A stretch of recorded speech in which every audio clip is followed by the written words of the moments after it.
Hello বন্ধুরা, আশা করি আপনারা সবাই ভালো আছেন। আজকে একটি আবার নতুন ভিডিও নিয়ে এসেছি। এখন 2026-এ জুন মাস থেকে অন্নপূর্ণা যোজনার সবার অ্যাকাউন্টে 3,000 করে আসবে। কিভাবে আসবে, কেমন আসবে কেউ জানে না। তাই এখন একটি নতুন পোর্টাল বেরিয়েছে, নতুন পোর্টালে আপডেট এসছে যে অন্নপূর্ণা যোজনাকে আপনাকে অনলাইন ভেরিফিকেশন করতে হবে। যদি ভেরিফিকেশন না করে থাকেন তাহলে কিন্তু আপনাদের অ্যাকাউন্টে পয়সা আসবে না। তো চলুন বন্ধুরা, আজকে আমি ভিডিওটি দেখাবো কিভাবে আপনি অনলাইনে ভেরিফিকেশন করবেন অন্নপূর্ণা যোজনা। তো চলুন ভিডিওটি শুরু করা যাক। আর একটা কথা বলে থাকি, আহ, এই ভিডিওটি কেন ভেরিফিকেশন করতে হবে তার লাস্টে আমি ভিডিওটি দেখিয়ে দেব কিসের জন্য আপনি এই অ্যাকাউন্টকে ভেরিফাই করার প্রয়োজন। তো চলুন আর বেশি দেরি না করে ভিডিওটি শুরু করা যাক। তো ভেরিফাই করার জন্য ফার্স্টে একটি লিঙ্ক কমেন্ট বক্সে আমি দিয়ে দেব। এই লিঙ্কে আপনি ক্লিক করলে এরকম একটি ইন্টারফেস আসবে। ইন্টারফেসে দেখুন অন্নপূর্ণা যোজনা ভেরিফিকেশন, ফার্স্টে লেখা আছে ব্লক বা মিউনিসিপ্যালিটি, সেকেন্ডে জিপি ওয়ার্ড গ্রাম পঞ্চায়েত, তারপর ব্যাঙ্ক অ্যাকাউন্ট, শেষের 4টি সংখ্যা।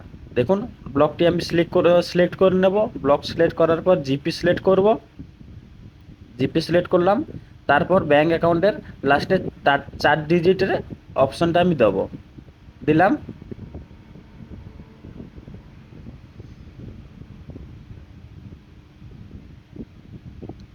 দেওয়ার পর সার্চ সার্চ মারবো। সার্চ মারার পরে দেখুন অন্নপূর্ণা যোজনা ভেরিফিকেশনের নিচে পুরো ডিটেলস চলেছে, তার নাম, গ্রাম, বাবার নাম, স্ট্যাটাস, অ্যাকশান। এখানে অ্যাকশানের নিচে যে আপডেট অপশান দিয়েছে সেই আপডেট অপশানে আপনাকে ক্লিক করতে হবে। তো চলুন আমি ক্লিক করে দেখাচ্ছি। ক্লিক করে দেখাতে পুরো ডিটেলস চলেছে, তার আইডি কত, অন্নপূর্ণা যোজনা আইডি, অ্যাপ্লিকেশন নাম, mobile number, father name, block, village, আর নিচে ব্যাঙ্ক অ্যাকাউন্ট, পুরো ডিটেলস চলে এসছে। লাস্টে শুধু দেখুন গ্রিন কালারের যে দেওয়া আছে আধার ভেরিফিকেশন, কিভাবে আধার দিয়ে ভেরিফিকেশন করাতে হবে তার পুরো ডিটেলস পুরো লেখা আছে। আপনাকে কিন্তু এই অপশনটাকে ফিল আপ করে ভেরিফাই করতে হবে। দেখুন ফার্স্টে আধার নাম্বার দিতে হবে, আধার নাম্বার এবং আধার কার্ডের ছবি। দেখুন আধার ইমেজ বা আধার ছবি লেখা আছে। ফার্স্টে আধার নাম্বার দেবেন, আধার নাম্বার দেওয়ার পরে চুজ ফাইল, ফাইলে সিলেক্ট করে ফাইলটি যেমন 200 কেবির ভিতরে হয় সেরকম ফাইল আপনি আপলোড করবেন। জেপিজি হোক পিএনজি হোক আপনাকে আপলোড করতে হবে। তারপর দেখুন সেকেন্ড অপশানে এপিক নাম্বার। এপিক নাম্বার বলতে আপনার ভোটার কার্ডের নাম্বার। এখানে আপনি ভোটার কার্ডের নাম্বার এন্ট্রি করবেন, ভোটার কার্ডের ছবি, সেই 200 কেবির ভেতরে ভোটার কার্ডের ছবি আপলোড করবেন। তারপরে দেখুন এই অ্যাকাউন্টে আধার সাথে লিঙ্ক আছে কি। যদি আপনার আধারের সঙ্গে লিঙ্ক থাকে তাহলে অবশ্যই হ্যাঁ করবেন, যদি না তাহলে নো লিখবেন, ইয়েস বা নো।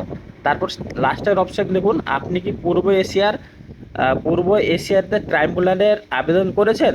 যদি আবেদন করে থাকেন হ্যাঁ, তাহলে না হলে না করে দেখুন নিচে যে টিক চিহ্ন দেওয়া আছে, the give data correct as per my knowledge, এখানে ক্লিক করে সাবমিট করবেন। সাবমিট করা মাত্রই আপনার আধার ভেরিফিকেশন হয়ে যাবে, অনলাইন অন্নপূর্ণা যোজনা ভেরিফিকেশন হয়ে যাবে। আর এই ভেরিফিকেশন হয়ে গেলে আপনাদের আর কিছু করার দরকার নেই। আগামী মাস থেকে মানে 1 তারিখের পর থেকে আপনাদের অ্যাকাউন্টে ধ্যাক ধ্যাক ধ্যাক ধ্যাক করে পয়সা চলে আসবে, 3,000 টাকা করে। আর কিছু ভিডিওতে বলার নেই। ভিডিওটি এতটা পর্যন্ত, আবার দেখা হবে নতুন একটা ভিডিওতে। তো চলুন বন্ধুরা, ভালো থাকবেন, টাটা, বাই বাই।